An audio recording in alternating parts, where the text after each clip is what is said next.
Hello everyone, welcome back to the Business Doctor channel. Watch on if you are as curious as I was on how decision tree is an integral part of life. What do you think of when you see or hear someone saying, I have to decide now? Probably they are in a tight situation and they used to say that they have to decide now. That's exactly what most people would think about this decision. And what I think is, it is not just at that moment you have to decide. You have to decide all the time in your life, in your pursuit of your goal. Let's talk about two examples.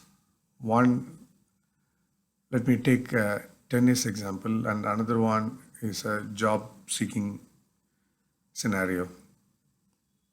So, first, let's start with the tennis example. How a decision tree is being formed psychologically or inadvertently or in a planned way in your mind. So you assume you are a player and you are going to play the tennis match tomorrow morning. And what will happen is that you have to decide whether tomorrow is going to be a sunny day or rainy day. So once you know that it is going to be a sunny day, then you need to know what is the humidity, whether it is going to be higher or is it going to be lower. Then accordingly you need to plan. Assume it is going to be a bit rainy day, or then you need to know whether it is going to be windy or not windy. So if it is windy, then based on your style, you know how to play with. Or if you don't know how to play with in a windy condition, then you need to go for a practice. Then if it is a normal or if you're in a hot climate, for example, 38 degrees centigrade is a normal temperature. So you should know how to play tennis match in a normal condition, which means that either we are talking about the environmental factors. These things are going to influence your decision making, and you should know that if this is the situation, this is how you should be expecting the ambience or environment should be. Then accordingly you should play. Maybe you may have to wear a shoe according to that environmental condition, because you may be naturally a sweating person, or while playing you may be profusely sweating. Then you need to accordingly have your ropes, then have your headband. Everything matters when it comes to playing tennis. So this is the decision you have to take based on a particular pattern related to an environmental. The same way, let's talk about a job offer. Suppose some company you are expecting, your favorite company is giving you a job offer, and that is ranging between X grand to Y grand. Then if you take that job offer, then you will think that whether the office is nearby, there is a work from home option. If it is nearby but there is no work from home option, then what you should do?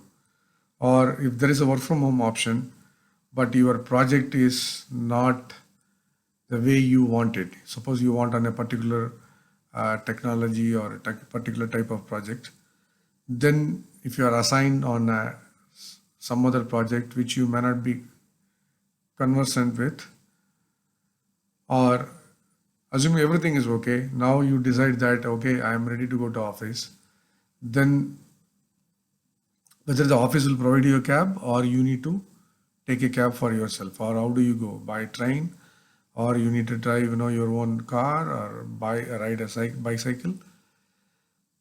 Then you will think that whether the job is going to give you a knowledge quotient to you. There is a value enrichment in terms of your knowledge. You can learn something new, you can try something new, and that. Then you will think of that company's culture, whether it suits you or doesn't suit you. So then, accordingly, you will traverse down the path. Then, if maybe you want to give a weightage rather to each of these nodal points, as it is called in a decision tree, and that is what we have been discussing now. This is the decision tree, whether you are playing tennis or you are taking up a job offer or anything which you are pursuing to reach your goal. If you start jotting it down in a decision tree, if this happens, then I will do this way. If something else happens, then I will do in some other way.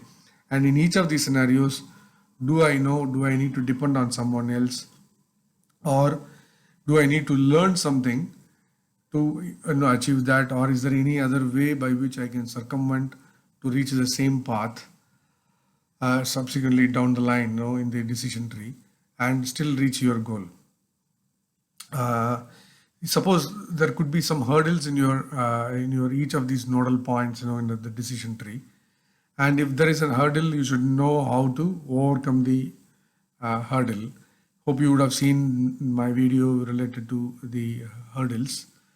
And if you know how to solve that, then what will happen to you is that you gain an experience in order to solve a particular type of problem, and then use this experience, and accordingly, whenever such a situation happens in the future, in the pursuit of the goal in that predefined path, you know how to deal with that.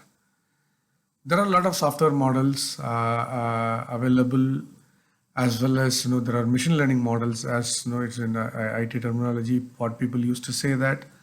So all these models are available, but irrespective of that, you are doing it with your own mind, with your own brain. Whether you know it or not, your brain is doing that. So what will happen is that psychologically, knowingly or unknowingly, again, you will be creating a pattern for yourself.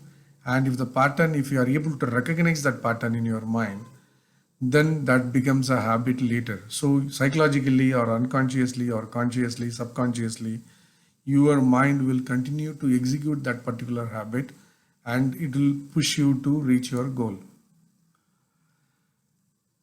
This is where you need to be careful about it. Whether you do or don't do anything for that matter, either you will regret it or you will be glad about it. Because everything, the moment I decide to do this video, or if I don't decide to do this video, I may be glad about it or I may be regretting about it. The same way, any action you take, everything is a decision. When I say action, it includes a lack of action as well. So to improve the decision making abilities, you need to be aware first what you are trying to do. Then you need to be conscious about it, like how you are going to traverse the decision path. That requires a level of consciousness in you. Then it requires an action on your part. You need to act.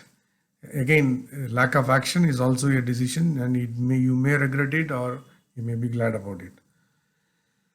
All that to say, act in succession over time, tracing the tree path until you reach the goal.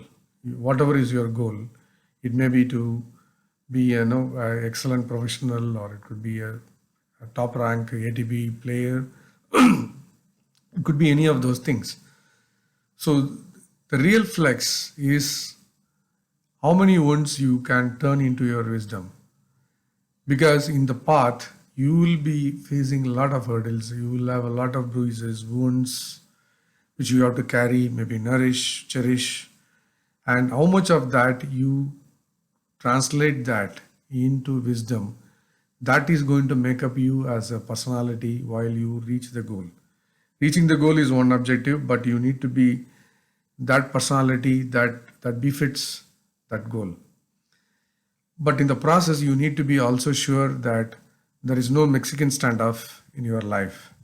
That we will be discussing in the upcoming video, what a Mexican standoff is. I hope you enjoyed it, and if you are getting a value in this video, let me know by hitting the like button. Thank you so much, and be sure to share this video with someone else that you know needs some sort of insights like this. Cheers. See you in the next video.